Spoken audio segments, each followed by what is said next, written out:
Students, this is our last topic of the chapter organometallic compounds, and the topic is structure of metal carbonyls of 3D metals. तो 3D metals जो हैं वो कौन सी metals हैं जो fourth period में present होती हैं। फोर्थ पीरियड के जो आपकी ट्रांजिशन metals होती हैं वो होती हैं 3D metals। For example iron है आपका, क्रोमियम है, निकल, कोबाल्ट, ठीक है। ये वाली इसमें हम लोग स्टडी करते हैं। मैंगनीज है, ठीक है। इनके मेटल कार्बोनिल्स हम पढ़ेंगे। ये मेटल्स होंगी और इसका bond with the carbon monoxide unit जो है वो मेटल कार्बोनिल्स हुए। देन इसमें जो है हम डिफरेंट टाइप के मेटल कार्बोनिल्स करेंगे। फर्स्ट है आपका मोनो न्यूक्लियर मेटल कार्बोनिल्स। तो मोनो न्यूक्लियर मीन्स जिसमें एक ही न्यूक्लियस हो।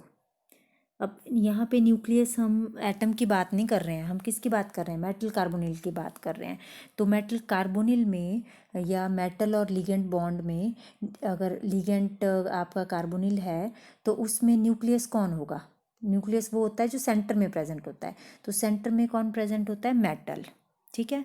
तो अगर मोनो न्यूक्लियर मीन्स अगर एक ही मेटल प्रेजेंट है, ठीक है, the metal carbonyls in which only one metal is there, ठीक है। These are known as mononuclear metal carbonyls and these have all terminal CO groups. तो टर्मिनल CO ग्रुप्स हमने कल भी किए थे कि जिसमें एक ही मेटल के साथ बॉन्ड बनता है तो वो टर्मिनल हुए, ठीक है। मेटल ही एक है, मोनोन्यूक्लियर है तो टर्मिनल ही होंगे सारे के सारे कार्बोनिल, ब्रिज्ड नहीं होंगे कोई भी, ठीक है। तो इसमें जैसे हम अगर हेक्सा कार्बोनिल की बात करें तो हेक्सा कार्बोनिल मतलब how many carbonyl groups are there in hexa carbonyl? 6 carbonyl groups हैं। तो 6 जो लिगेंड्स हैं वो अगर किसी मेटल के अराउंड अरेंज होने हों, मान लो यहाँ पे क्रोमियम CO6 है, हेक्सा कार्बोनिल क्रोमियम है, तो अगर 6 कार्बोनिल ने या 6 लिगेंड ने अपने आप को अरेंज करना है अराउंड सेंट्रल मेटल, तो वो कैसे करती हैं? ऑक्टाहेड्रली अरेंज करती हैं, ठीक है। उनकी ऑक्टाहेड्रल स्ट्रक्चर होती है। ये हम वैलेंस बॉन्ड थ्योरी के बेस पे भी इसको, इन स्ट्रक्चर्स को हम कर सकते हैं कि हेक्सा कार्बोनिल में किस तरह से आएगा आपका ऑक्टाहेड्रल। D2sp3 हाइब्रिडाइजेशन हो जाएगी और आपका ऑक्टाहेड्रली अरेंज्ड होती हैं ये। तो hexa carbonyl has regular octahedral structure, जैसे आपको यहाँ पे देखने को मिल रही है, this has octahedral structure, okay. And then tetra carbonyls have tetrahedral structure, जिसमें 4 कार्बोनिल होंगे। जैसे निकल जो है आपका, निकल का ये है निकल CO4, टेट्रा कार्बोनिल निकल में आपकी टेट्राहेड्रली अरेंज्ड होंगे carbonyls around the central metal या सेंट्रल जो आपका न्यूक्लियस है मेटल का उसके अराउंड टेट्राहेड्रली अरेंज्ड होंगे, ठीक है। और पेंटा कार्बोनिल्स कैसे अरेंज होंगे? दीज आर अरेंज्ड या these have, penta carbonyls have trigonal bi pyramidal shape. For example यहाँ पे जो है पेंटा कार्बोनिल, आयरन का एग्जाम्पल लिया है, तो आयरन के अराउंड जो कार्बोनिल है 5 कार्बोनिल वो कैसे अरेंज हो रहे हैं? ट्राइगोनल बाई पिरामिडल, ठीक है, ट्राइगोनल बाई पिरामिडल की तरह अरेंज हो रहे हैं। तो these are the structures of some mononuclear carbonyls. आपको ये ड्रॉ करने को आ सकती हैं, बहुत सिंपल स्ट्रक्चर्स हैं, ठीक है। आप लोग कर सकते हैं इनको ईजीली ड्रॉ। 5 कार्बन वाला है, 6 कार्बन वाला है या 4 कार्बन वाला है, तो अकॉर्डिंगली आपने इसको ड्रॉ कर देना है। देन सेकंड टाइप के जो मेटल कार्बोनिल्स इसमें आते हैं वो होते हैं बाई न्यूक्लियर मेटल कार्बोनिल्स। तो बाई न्यूक्लियर में how many metals are there? 2, क्योंकि बाई का मतलब होता है 2, तो 2 न्यूक्लियस मतलब 2 मेटल अगर होंगी। तो इसमें अगर मान लो 2 मेटल हैं, सपोज ये एक मेटल है, इसने कार्बोनिल के साथ मान लो 4 बॉन्ड बनाए हैं, और ये दूसरी मेटल है, इसने भी कार्बोनिल के अराउंड जो है वो जो है कार्बोनिल के साथ इसने 4 बॉन्ड यहाँ पे मान लो टर्मिनल बनाए हैं। लेकिन अगर ये दो जो मेटल्स हैं ये इस तरह से ऐसे ही पड़ी रहें, ठीक है, तो ये अनस्टेबल होगा, क्योंकि यहाँ पे इन दोनों मेटल के बीच में तो कोई बॉन्ड ही नहीं हुआ।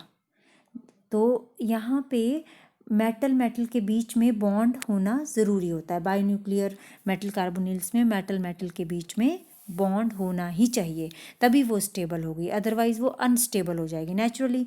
यहाँ पे अगर कोई बॉन्ड ही नहीं है तो ये कोई हवा में थोड़े पड़े रहेंगे ऐसे ही, एक ये और एक ये, या तो ये अलग अलग होंगे या फिर ये आपस में बॉन्ड बनाने चाहिए, तभी वो बायोन्यूक्लियर मेटल कार्बोनिल्स बनेंगे। तो they show metal metal bonding first of all. तो binuclear metal carbonyls show metal metal bonding. और इसमें जो है जो कार्बोनिल ग्रुप है वो या तो ब्रिजिंग ग्रुप हो सकता है या फिर आपका टर्मिनल भी हो सकता है, डिपेंडिंग अपॉन डिफरेंट जो आपके कार्बोनिल्स मेटल कार्बोनिल्स होते हैं उनकी स्ट्रक्चर के ऊपर डिपेंड करता है कि आपका ब्रिजिंग होगा कि टर्मिनल होगा। उसके लिए कुछ एक अभी हम पढ़ेंगे कि साइज़ भी मैटर करता है कि ब्रिज्ड होंगे कि नहीं होंगे, ठीक है। देन जो ब्रिजिंग कार्बोनिल ग्रुप हैं दीज आर सिमेट्रिकल, मतलब ब्रिज अगर है जैसे मेटल और मेटल के बीच में बॉन्ड तो आ गया, अब यहाँ पे इन दोनों के बीच में ब्रिजिंग कार्बोनिल ये है, तो यहाँ पे जो मेटल और कार्बन का डिस्टेंस होगा ना वो सेम होगा, दोनों मेटल से सेम डिस्टेंस पे होगा ये कार्बोनिल, ठीक है। सिमेट्रिकल होते हैं, have equal metal C distance, metal और कार्बन के बीच का डिस्टेंस जो होता है वो इक्वल होता है। एंड ये जो आपके ब्रिज्ड होते हैं तो ये किस तरह के होते हैं, जैसे बनाना बॉन्ड होता है ना, मतलब जिसमें कि 2 इलेक्ट्रॉन 3 सेंटर बॉन्ड रहता है। ब्रिजिंग कार्बोनिल में कैसा these are regarded as 2 electron 3 centred overlap होती है इसमें। देन जो कार्बोनिल ब्रिजेस हैं अगर मेटल मेटल बॉन्ड जो है उसमें प्रेजेंट नहीं है, in the absence of metal metal bond these are unstable. तो मैंने अभी पीछे भी बताया आपको कि बाई न्यूक्लियर में मेटल और मेटल के बीच में बॉन्ड होना चाहिए, अदरवाइज अगर वो बॉन्ड नहीं है तो वो मेटल कार्बोनिल्स जो होते हैं वो अनस्टेबल होते हैं, दीज आर अनस्टेबल। एंड तो असेंशियल जो कंडीशन है for the stability of the bridges वो क्या है कि there should be metal metal bond, ठीक है। Then the stability of carbonyl bridges depend upon the size of the metal also, ठीक है। अगर ब्रिज देखिए ब्रिज्ड आपके तभी बनेंगे जैसे मेटल और दूसरी मेटल है इनके बीच में बॉन्ड है, तो ब्रिजिंग जैसे मान लो एक जो है वो 5 के साथ बॉन्ड बना रही है, 1 2 3 4 और 5 कार्बोनिल इसके साथ हैं और 5 कार्बोनिल इसके साथ हैं, तो ये कार्बोनिल तो टर्मिनल भी हो सकते हैं, पांचों के पांचों टर्मिनल भी हो सकते हैं, और 5 में से हो सकता है कि आपके ये 4 टर्मिनल हों और जो एक कार्बोनिल है या मतलब जो इसका 2 कार्बोनिल मान लो, इसका एक कार्बोनिल और इसका भी एक कार्बोनिल, ये मान लो ब्रिजिंग में आ जाते हैं, ठीक है। तो ये तभी होंगे, ब्रिज्ड तब बनेंगे, ब्रिज्ड कार्बोनिल तब होंगे अगर इस मेटल का साइज जो है वो क्या हो, स्मॉल हो, ठीक है। अगर साइज इसका लार्जर है then bridged structures are unstable. Larger the size of the metal atom, unstable the bridged structures. ये आपने ध्यान रखना है कि larger the size of the metal atom, unstable the bridged structure. अगर लार्जर साइज वाले मेटल है ना, सेंट्रल मेटल जो है लार्जर साइज वाले हैं तो उसमें सारे के सारे टर्मिनल ही होंगे carbonyls, okay. The relative stability of non-bridged structures increase as the size of the metal atom increases. तो ये ऊपर वाली यही वाली बात है कि अगर मेटल का साइज लार्ज है तो मेटल का साइज अगर लार्ज है तो नॉन ब्रिज्ड स्ट्रक्चर्स जो हैं वही स्टेबल होंगी, मतलब ब्रिजिंग वाली स्ट्रक्चर्स नहीं बनेंगी, नॉन ब्रिज्ड स्ट्रक्चर्स ही बनेंगी, टर्मिनल जिसमें होते हैं, ठीक है। देन जो CO स्ट्रेचिंग फ्रीक्वेंसी होती है ब्रिजिंग ग्रुप्स में is lower than that of the terminal carbonyl group. ठीक है, अब हमने स्ट्रेचिंग फ्रीक्वेंसी जो है वो लास्ट लेक्चर में किया था, तो उसमें हम लोगों ने क्या किया था स्ट्रेचिंग फ्रीक्वेंसी में कि अगर आपकी बैक बॉन्डिंग, हमने किया था ना कि बैक बॉन्डिंग के ऊपर आपकी स्ट्रेचिंग फ्रीक्वेंसी किसकी स्ट्रेचिंग फ्रीक्वेंसी देखते हैं हम, स्ट्रेचिंग फ्रीक्वेंसी देखते हैं कार्बन ऑक्सीजन बॉन्ड की, कार्बन ऑक्सीजन बॉन्ड की स्ट्रेचिंग फ्रीक्वेंसी देखते हैं। तो स्ट्रेचिंग फ्रीक्वेंसी किससे रिलेट करती है, वो डायरेक्टली प्रोपोर्शनल होती है के मतलब फोर्स कांस्टेंट के। तो अगर इन दोनों के बीच में फोर्स कम होती है तो स्ट्रेचिंग फ्रीक्वेंसी भी कम हो जाएगी। और इन दोनों की फोर्स कम कब होती है, इन दोनों के बीच की फोर्स कम कब होगी, जब जो है मेटल और कार्बन का बॉन्ड जो है वो स्ट्रॉन्ग बनेगा। यही पढ़ा था हमने लास्ट लेक्चर में।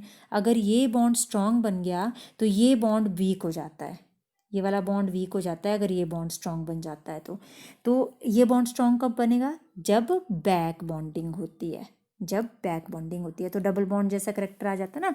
तो बैक बॉन्डिंग के कारण जो है ये बॉन्ड स्ट्रॉन्ग हो जाएगा और ये वीक हो जाएगा। ये वीक हुआ तो इसकी फोर्स कांस्टेंट वीक हो गया, फोर्स कांस्टेंट वीक हुआ तो फ्रीक्वेंसी, स्ट्रेचिंग फ्रीक्वेंसी क्या हो जाती है, वीक हो जाती है, लो हो जाती है स्ट्रेचिंग फ्रीक्वेंसी। ठीक है, तो बैक बॉन्डिंग के ऊपर डिपेंड करता है। तो यहाँ पे अगर आपके सारे के सारे टर्मिनल कार्बन है, मेटल है और कार्बन जो है कार्बन मोनोऑक्साइड टर्मिनल है, ठीक है। और एक केस है आपके पास, देखिए दो केसेस हैं, एक में मेटल और कार्बोनिल का बॉन्ड कैसा है, टर्मिनल है, और दूसरा है मेटल और कार्बोनिल का बॉन्ड कैसा है, वो आपका ब्रिज्ड है। तो आप देखिए ना यहाँ पे ब्रिजिंग आ गई तो यहाँ पे तो दो मेटल के साथ बैक बॉन्डिंग होगी, मतलब दो मेटल जो है वो अपने फील्ड ऑर्बिटल से इसके वैकेंट ऑर्बिटल में जो है इलेक्ट्रॉन जो है वो बैक डोनेट कर सकता है। तो जब दो के साथ बैक बॉन्डिंग हुई तो डबल टाइम जो है ये वाला बॉन्ड वीक हो जाएगा। यहाँ पे स्ट्रॉन्ग बन गया, देखिए यहाँ पे स्ट्रॉन्ग बॉन्ड बन रहा है इस मेटल के साथ भी, इस मेटल के साथ भी। तो ये वाला बॉन्ड स्ट्रॉन्ग तो ये वाला बॉन्ड वीक, और ये वाला बॉन्ड वीक तो फोर्स कांस्टेंट CO बॉन्ड की फोर्स कांस्टेंट लो हो जाएगी। ये लो हुई तो स्ट्रेचिंग फ्रीक्वेंसी भी क्या हो जाएगी, लोअर साइड में चली जाती है। Stretching frequency is also lowered. तो ब्रिजिंग हमेशा स्ट्रेचिंग फ्रीक्वेंसी को कम करती है। ठीक है, stretching frequency of the bridging groups is lower than that of the terminal groups. ये बैक बॉन्डिंग के कारण ही होता है। स्ट्रेचिंग फ्रीक्वेंसी अगर कम हो रही है तो उसमें आपने ये रीज़न देखना है कि CO बॉन्ड वीक तो नहीं हो रहा है किसी वजह से। अब जैसे इसमें हम एक और चीज़ भी जैसे हमने पिछले लेक्चर में किया ना कि आपका ब्रिजिंग का आ गया यहाँ पे एक चीज़, अगर कोई चीज़ जैसे मान लो मेटल के ऊपर नेगेटिव चार्ज आ जाता है और वो फिर कार्बोनिल के साथ बॉन्ड बना रही है ना। जैसे हमने पढ़ा वेनेडियम CO5 नेगेटिव वाला कॉम्प्लेक्स अगर आ गया मान लो आपके पास, तो या नेगेटिव आ गया अगर, तो इस कॉम्प्लेक्स में ये negative charge is only due to कि वेनेडियम के ऊपर नेगेटिव चार्ज है, मेटल के ऊपर नेगेटिव चार्ज है। अगर यहाँ नेगेटिव चार्ज आ गया तो आप बताइए मुझे कि बैक बॉन्डिंग इंक्रीज होगी या डिक्रीज होगी। अगर मेटल के ऊपर नेगेटिव चार्ज है तो बैक बॉन्डिंग इंक्रीज होगी या डिक्रीज होगी, ऑफ कोर्स इंक्रीज होगी बैक बॉन्डिंग। क्यों? क्योंकि बैक बॉन्डिंग में तो हमारे पास जो फील्ड इलेक्ट्रॉन्स होते हैं वो डोनेट होते हैं इसके वैकेंट ऑर्बिटल में। तो फील्ड इलेक्ट्रॉन डोनेट कब इजीली हो जाते हैं, अगर इस मेटल के पास इलेक्ट्रॉन डेंसिटी ज़्यादा हो। अगर नेगेटिव चार्ज आ गया तो electron density on the metal increases. तो इलेक्ट्रॉन डेंसिटी जब बढ़ गई तो वो इजीली जो है अपने इलेक्ट्रॉन को बैक डोनेट कर सकता है into the vacant orbital of the carbon monoxide.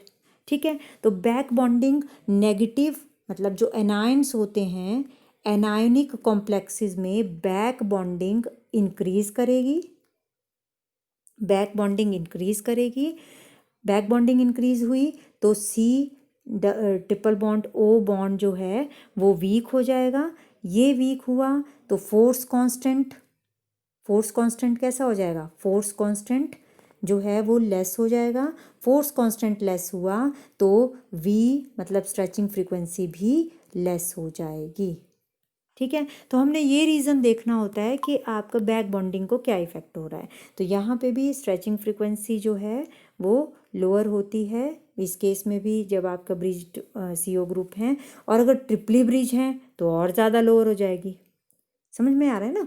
अगर मेटल में ये डबली ब्रिज हुआ, मतलब डबली ब्रिज कॉम्प्लेक्स बना ये दो मेटल के साथ, और अगर ट्रिपली ब्रिज हुआ, ट्रिपली ब्रिज मतलब इस मेटल के साथ भी सपोज ये बॉन्डिंग में आ रहा है तो ये ट्रिपली ब्रिज होगा। तो ट्रिपली ब्रिज में तो और ज़्यादा बैक बॉन्डिंग जो है वो बढ़ गई, और बैक बॉन्डिंग बढ़ गई तो फ्रीक्वेंसी जो है और ज़्यादा लो हो जाती है।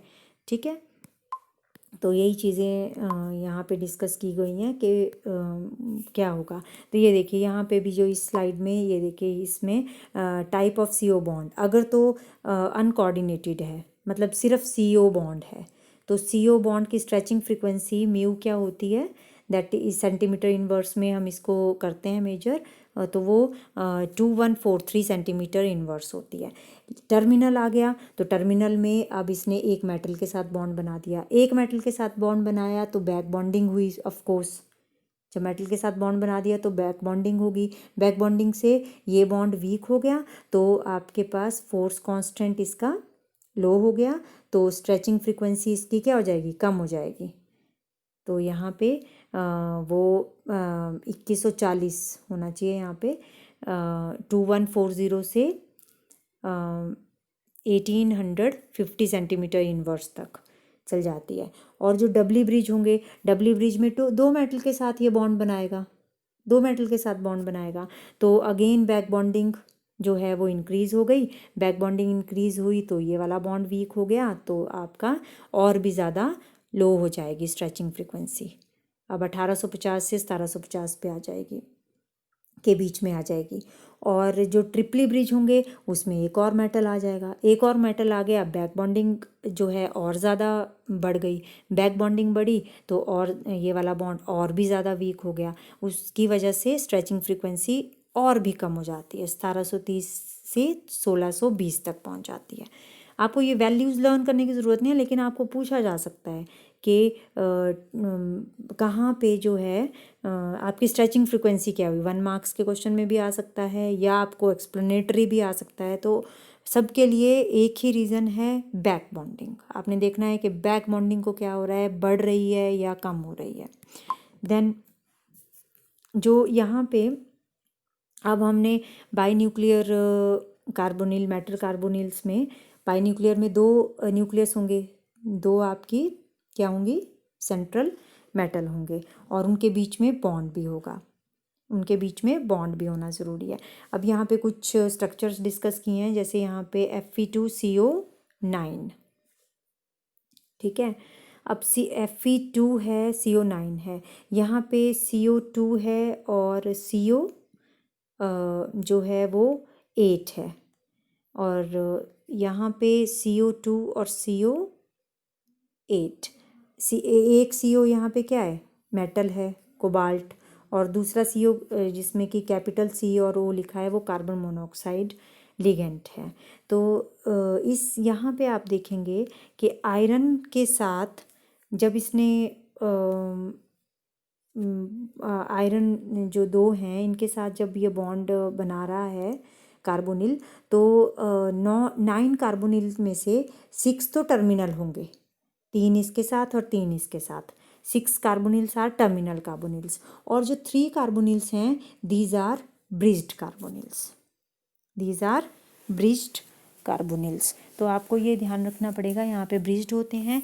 लेकिन सपोज यहाँ पे देखिए, अगर मैं आपको बोलूँ कि आप स्ट्रक्चर ड्रॉ करिए Mn2CO10 की, Mn2CO10 की, तो मैंगनीज़ है।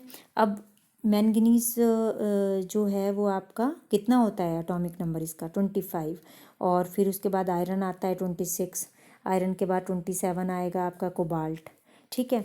तो यहाँ पे जो साइज़ है इन दोनों का देखिए सिर्फ आप, कि मैंगनीज़ और आयरन में से आयरन का साइज़ स्मॉल होता है और मैंगनीज़ का लार्ज होता है साइज़। तो पीछे हमने एक चीज़ पढ़ी कि अगर लार्ज साइज़ है तो उसमें ब्रिजिंग नहीं होती है, उसमें कार्बोनिल जो है वो ब्रिज्ड ग्रुप नहीं रहता है, उसमें सारे के सारे कार्बोनिल जो हैं वो टर्मिनल होते हैं। यहाँ पे अगर आयरन के साथ आपके चाहे 10 लगे हैं चाहे कार्बोनिल 9 लगे हैं तो 9 में से 6 जो हैं वो टर्मिनल होंगे, लेकिन 3 ब्रिज भी होंगे, 3 कार्बोनिल ब्रिज भी रहेंगे और मेटल मेटल के बीच में बॉन्ड भी होगा। लेकिन अगर Mn है तो इसमें साइज़ बड़ा हो गया मैंगनीज़ का, है ना, साइज़ बड़ा हो गया। तो साइज़ बड़ा हुआ तो यहाँ पे Mn और Mn के बीच में बॉन्ड होगा और 5 कार्बोनिल इसके साथ बॉन्ड बनाएंगे, 1 2 3 4 5 और 5 इसके साथ बनाएंगे, हर एक CO CO CO CO CO, यहाँ पे भी CO CO CO CO and CO और मेटल मेटल के बीच में बॉन्ड भी होगा। मीन्स यहाँ पे कोई भी ब्रिजिंग नहीं होगी। तो ये क्यों नहीं होगी? Because the size of the manganese is larger and because of this the bridged carbonyls are not present in case of manganese as compare to iron. Iron के कॉम्प्लेक्सेस में ब्रिज्ड रहेंगे प्रेजेंट, ठीक है। और जो आयरन का complex है इसमें अगर आप देखें जो ये वाला है, इसमें आयरन और आयरन के बीच का जो बॉन्ड डिस्टेंस होता है वो 2.46 एंगस्ट्रॉम रहता है इन दोनों के बीच का डिस्टेंस। तो ये भी आप कर सकते हैं। अब आ जाइए यहाँ पे कि अगर आपको बोला जाए कि ऑक्टा कार्बोनिल डाई कोबाल्ट की स्ट्रक्चर ड्रॉ करिए, तो ऑक्टा कार्बोनिल मतलब 4 और कोबाल्ट है तो कोबाल्ट का साइज़ क्या होता है? स्मॉल होता है। तो ये आपका ब्रिज्ड बनाने चाहिए इसको, है ना, स्मॉल होता है as compare to other. Cobalt तो आपका साइज़ पे आ गया। वेनेडियम के होंगे तो सारे के सारे टर्मिनल ही रहेंगे, ठीक है। इधर आप वेनेडियम निकल ये टर्मिनल रहेंगे, लेकिन जब आयरन के आ गए तो ब्रिजिंग में आ गए, है ना। मैंगनीज़ के टर्मिनल रहेंगे, आयरन के ब्रिजिंग में आ गए। फिर उसके बाद कोबाल्ट के जो है अगर ऑक्टा कार्बोनिल है तो इसमें जो है वो 6 तो आपके आ गए टर्मिनल और 2 कैसे आते हैं इसमें? ब्रिज्ड आते हैं। लेकिन ये होता है in case of solid state. जब octa carbonyl di cobalt solid state में होता है तो ब्रिज्ड कार्बोनिल 2 प्रेजेंट होते हैं। लेकिन अगर ये सॉल्यूशन फेज में है, मतलब लिक्विड स्टेट में है, सॉल्यूशन की फॉर्म में है, तो सारे के सारे कार्बोनिल जो हैं वो टर्मिनल होते हैं, कोई भी ब्रिज्ड कार्बोनिल नहीं होता है। All the 8 carbonyls are terminal in solution form of octa carbonyl di cobalt. तो आपने ये ध्यान रखना है इसकी स्ट्रक्चर में जब आप इनको ड्रॉ करेंगे, ठीक है।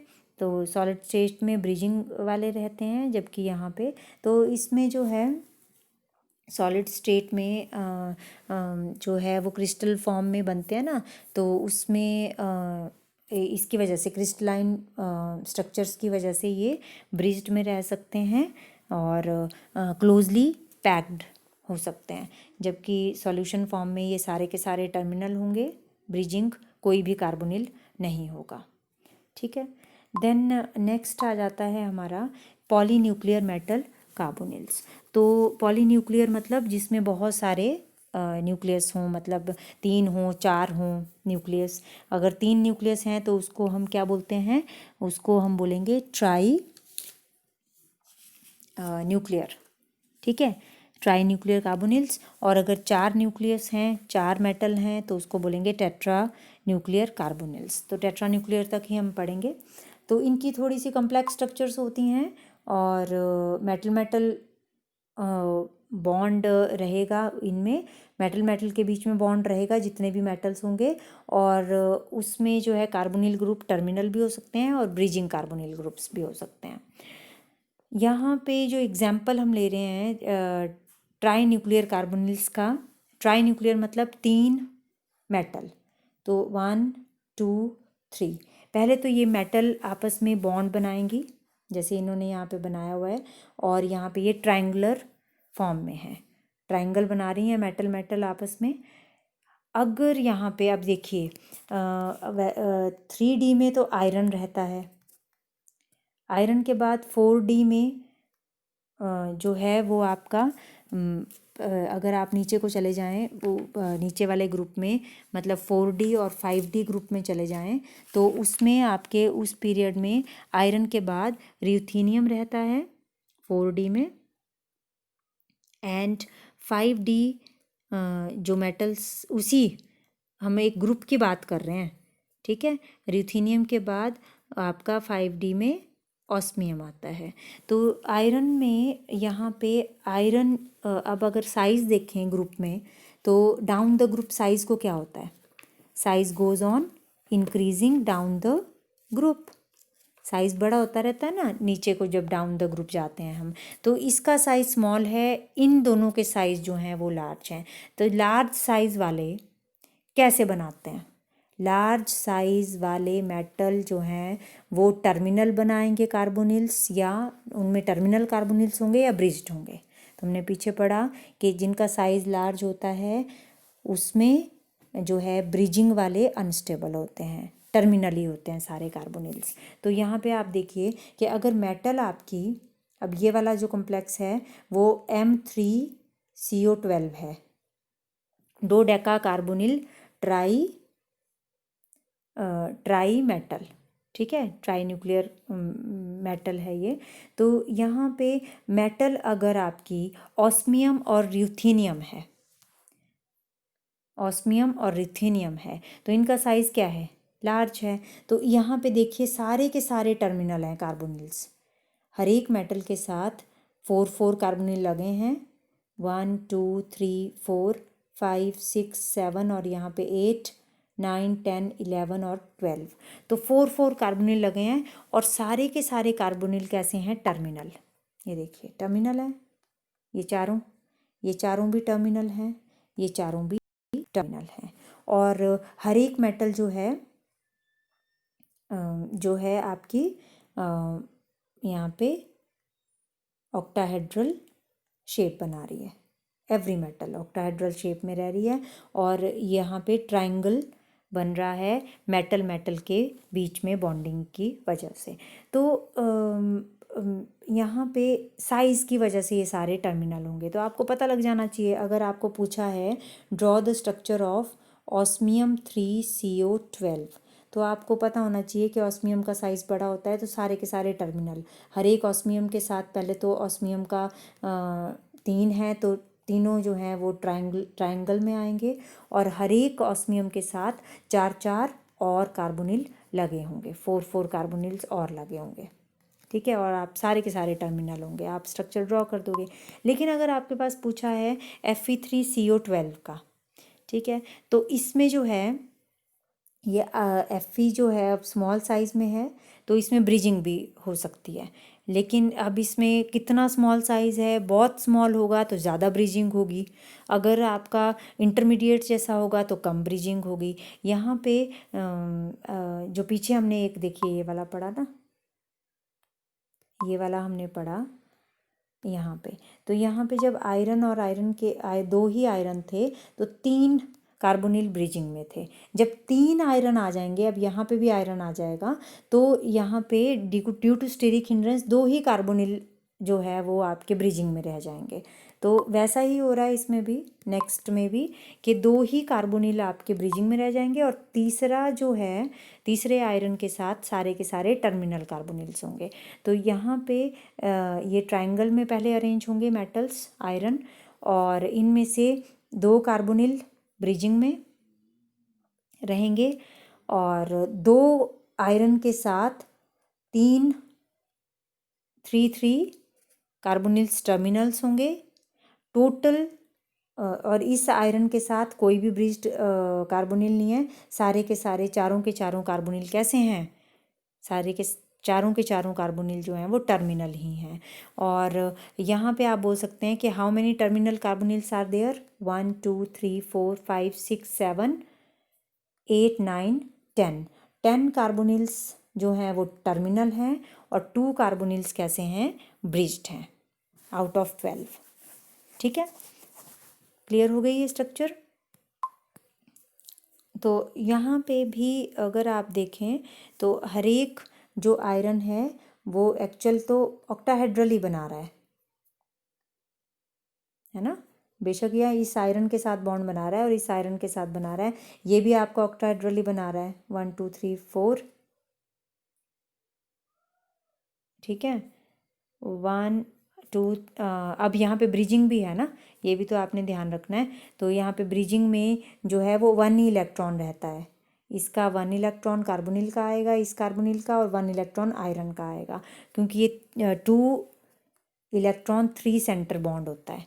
ठीक है, तो वो भी आपने ध्यान रखना है। पर अदरवाइज जो है वो इसकी ऑक्टाहेड्रल की तरह ही शेप होती है। तो ये जो 2 कार्बोनिल के साथ यहाँ पे बॉन्ड बनाया है ये एक ही है ना, क्योंकि 2 कार्बोनिल एक एक इलेक्ट्रॉन दे रहे हैं यहाँ पे ब्रिजिंग वाले, है ना।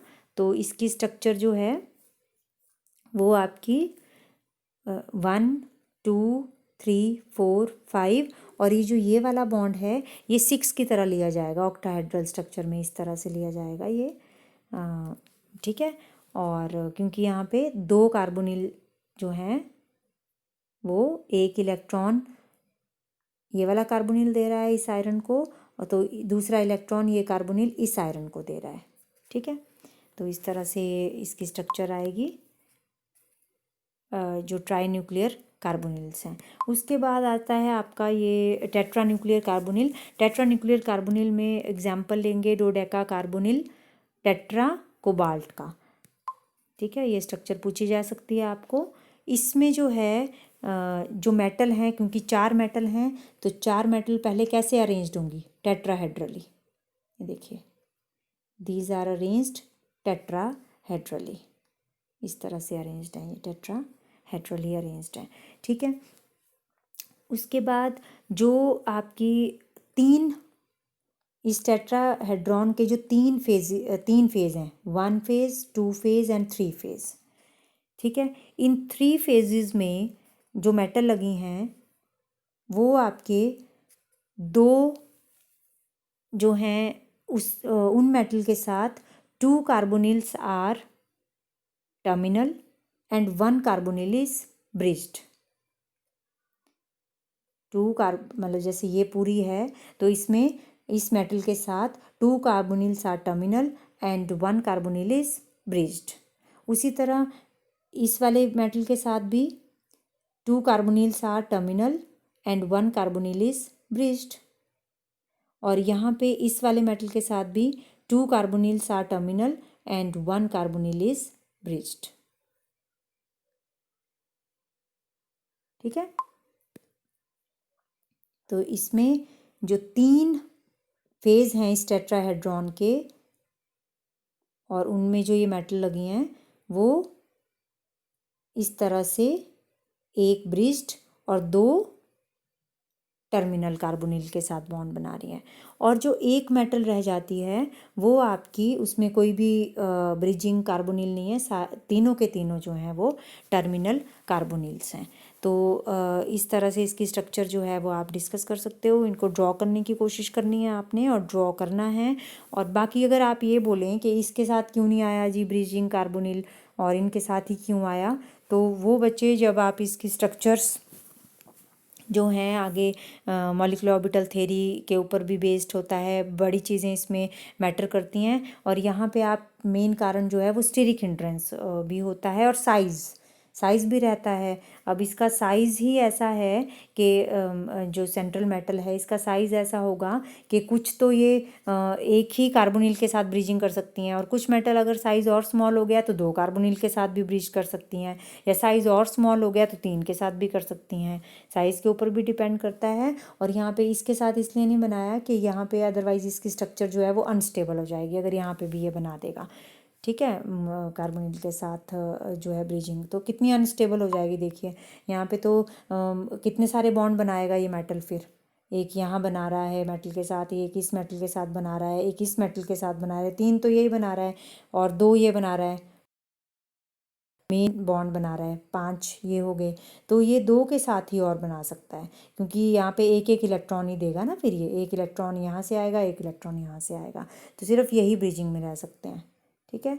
और ज़्यादा ये ब्रिजिंग में नहीं आ सकता। उसी तरह यहाँ पे भी है, और यहाँ पे ये जितने इसके पास खाली ऑर्बिटल्स होंगे और ऊपर से स्टेरिक हिंड्रेंस, उसकी स्टेबिलिटी भी ध्यान में रखी जाती है, तो उसके बेस पे इनकी स्ट्रक्चर जो हैं वो डिस्कस की जाती हैं।